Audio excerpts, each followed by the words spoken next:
안녕하세요. 핑크바지TV의 핑크바지입니다. 오늘은 최근 정부에서 발표한 지분형 모기지론에 대해서 알아보도록 하겠습니다. 지분형 모기지란 금융위원회에서 다음과 같이 이야기를 했었습니다. 주금공과 주택을 공동으로 매입하면서 주택금융공사의 지분에 대해서는 은행 금리보다 낮은 수준으로 임차료를 내야 하는 모기지라고 보시면 될 것 같습니다. 이 같은 지분형 모기지를 추진하는 이유에 대해서는 높은 집값을 감당하기 힘든 이들에게 부채 부담을 낮춰주는 데 큰 목적이 있다라고 볼 수가 있겠습니다. 아무래도 지분형이다 보니까 나중에 매도할 경우에는 집값이 오르면 차익에 대해서 당연히 주금공과 개인이 쉐어를 하는 상황이고요. 반대로 하락할 경우에는 주금공이 우선순위를 부담한다라고 나와 있습니다. 네, 지분형 모기지에 대해서 그림을 통해서 설명을 드려보도록 하겠습니다. 아파트를 팔고자 하는 사람이 있을 거고요. 이 사람은 대략적으로 집값을 10억 원에 내놨습니다. 과거의 경우에는 집을 사고자 하는 사람이 본인 자금과 은행 자금을 통해서 10억 원을 만들어서 이를 매도인에게 지불하면 이제 소유권 이전이 일어나겠죠. 물론 이제 계약금, 중도금, 잔금이라는 과정을 통해서 이렇게 전체 10억 원이라는 돈을 주게 됩니다. 그런데 지분형에서는 이것이 달라집니다. 어디가 달라지냐면 본인 자금, 그리고 은행, 그리고 주택금융공사의 자금까지 함께 통틀어서 10억 원을 매도인에게 지급하게 되고요. 주택을 판매하고자 하는 사람은 10억 원을 다 받았기 때문에 소유권을 이전하게 될 것입니다. 좀 더 자세한 내용을 살펴보면 금융위원장은 자기 자본의 10%, 대출 40%, 주택금융공사 50%의 모델을 제시한 바가 있습니다. 그렇기 때문에 무주택자의 경우에는 집값의 10%, 즉 최소한의 자기 자본만 들여서 주택 구입이 가능해진다는 것입니다. 위에서 말씀드린 대로 10억 원짜리 건물을 매수할 경우에는 1억 원만 있게 되면 은행 대출 4억 원과 주택금융공사 5억 원을 통해서 총 10억 원짜리의 아파트를 구입할 수 있게 되는 것이고요.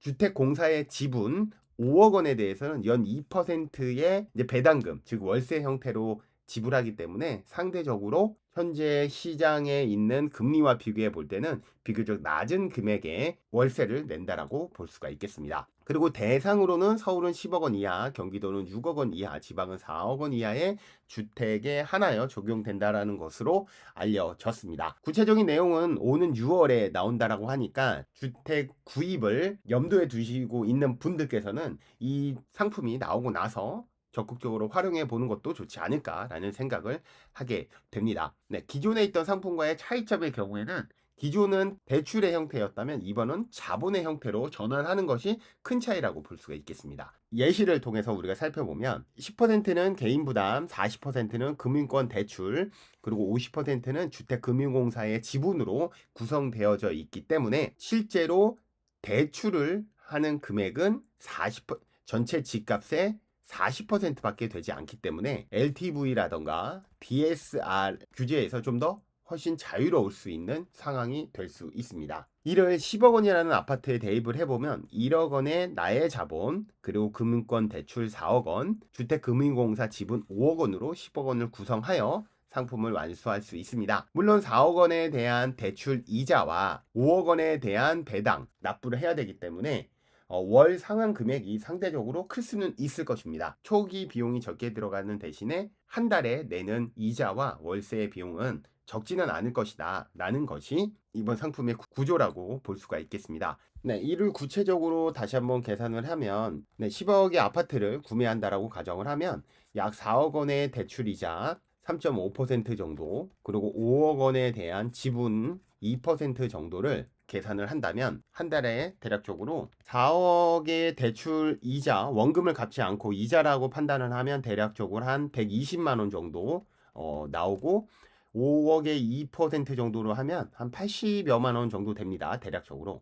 그래서 대략 한 달에 이자 그리고 월세만 한 200만 원 정도를 부담하게 되는 상황이 발생하게 됩니다. 즉 10억짜리를 이 상품을 활용하게 되면 초기 자기 자본 1억과 월 200만 원의 월세와 이자가 필요로 한다. 여기다가 플러스로 4억에 대한 주택담보대출이 원금을 일부 상환하게 되면 플러스로 추가가 되기 때문에 반드시 본인의 대출 여력과 월 상환액을 감안하여 이 상품을 이용하는 것을 추천을 드리겠습니다. 네, 이번 지분형 모기지의 장점과 단점에 대해서 살펴보면 먼저 내 집 마련의 기회를 확대하는 측면에서 굉장한 장점이 있다라고 말씀드릴 수가 있겠습니다.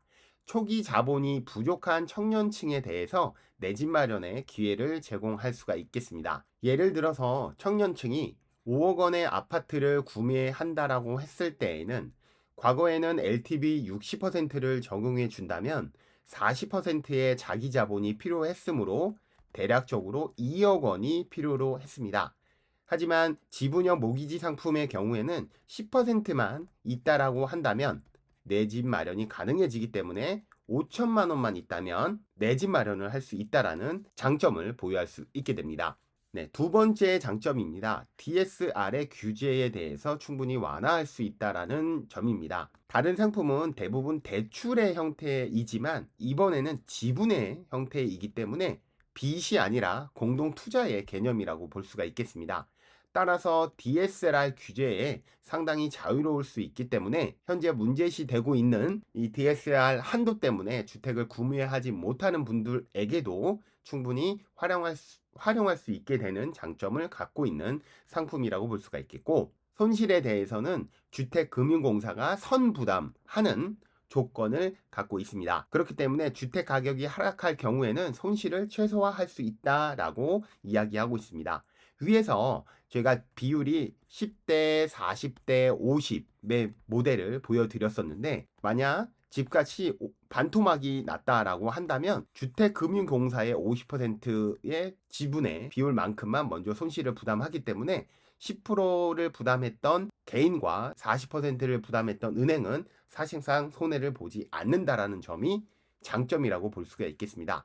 따라서 개인과 은행권이 쉽게 이 지분형 모기지 상품에 참여할 수 있을 것으로 판단이 되고 있습니다. 단점도 있습니다. 단점의 경우에는 지분 투자이므로 일정 기간의 지분을 보유하여야 하기 때문에 자유로운 처분이 어렵다라고 하는 단점이 있을 수도 있습니다. 아직까지 구체적인 모델이 나오진 않았지만 예를 들어 이 상품은 최소 2년간 사용해야 한다라고 한다면 개인의 사정에 의해서 1년 만에 집을 매도할 수 있고, 매도해야 되는 상황이 발생이 된다면 그 처분에 있어서는 자유롭게 처분하기는 쉽지 않을 것으로 판단이 됩니다. 하지만 이는 정책의 어떤 운영의 묘를 살려서 부득이한 경우에는 처분할 수 있게끔 해주면 이 단점은 충분히 극복할 수 있지 않을까라는 생각이 들고, 위에서 말한 장점 중에 손실을 먼저 주택금융공사가 떠안는다라고 말씀을 드렸는데, 이는 결국은 공공기관의 손실 처리로 할 수밖에 없고,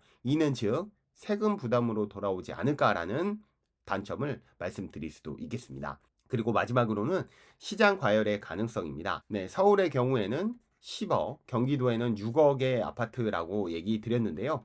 해당 상품들이 지분형 모기지를 통해서 거래가 활성화가 되면 서울의 경우에는 제 예상에서는 8억 원대에서 10억 미만대의 주택들이 거래가 활성화가 되고, 이로 인해서 과열 현상의 가능성도 없지 않아 있을 것으로 판단이 됩니다. 비슷한 정책이 2013년에도 있었습니다.